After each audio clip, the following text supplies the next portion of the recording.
నేటి రాశి ఫలాలు సింహరాశి.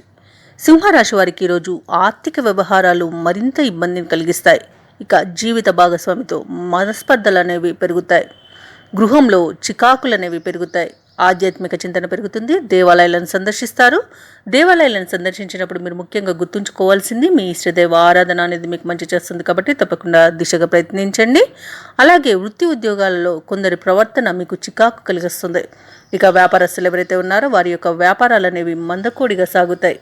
అలాగే ఈరోజు సింహరాశి వారికి ప్రయాణ ప్రమాద సూచనలు కనిపిస్తున్నవి కాబట్టి జాగ్రత్త వహించండి. ఎవరైతే దూర ప్రయాణాలు చేయాలనుకుంటున్నారో, వ్యాపారపరంగా ప్రయాణాలు చేయాలనుకుంటున్నారో జాగ్రత్తగా డ్రైవింగ్ చేయడం వలన ఈ ఇబ్బంది నుండి బయటపడవచ్చు. అలాగే ఈరోజు సింహరాశి వారికి కోర్టులో కొన్ని ఇబ్బందులను ఎదుర్కొనే అవకాశం అయితే కనిపిస్తుంది. ఈరోజు మధ్యవర్తిత్వం చేయడం అనేది సింహరాశి వారికి అస్సలు పనికిరాదు, గమనించగలరు.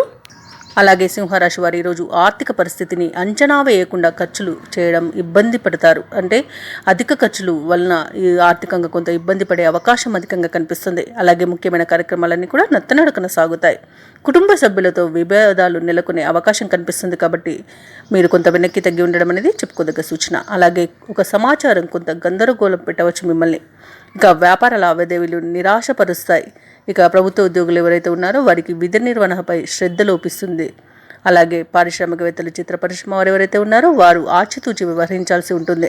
ఇక విద్యార్థులకు మరింత శ్రద్ధ చూపాల్సిన సమయంగా చెప్పవచ్చు. అలాగే సింహరాశిలోని మహిళలకి కుటుంబ సభ్యులతో మాట పట్టింపులు కలిగే అవకాశం ఉంది కాబట్టి మీరు కొంత వెనక్కి తగ్గి ఉండడం చెప్పుకోదగ్గ సూచన. అలాగే ఈరోజు సింహరాశి వారికి అదృష్ట రంగులు గోధుమ మరియు బంగారు వర్ణం, ప్రతికూలమైన రంగు ఎరుపు, అదృష్ట సంఖ్య 8.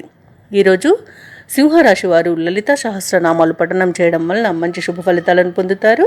అలాగే శనగలను దానం చేయడం వలన, పసుపు వస్త్రాన్ని దానం చేయడం వలన మీ పనులలో వచ్చే ఆటంకాలని తొలగించుకోగలుగుతారు. ఈ వీడియో నచ్చినట్లయితే లైక్ చేయండి, షేర్ చేయండి, అలాగే సబ్స్క్రైబ్ చేయడం అస్సలు మర్చిపోవద్దు. అంతా శుభమే జరుగుతుంది.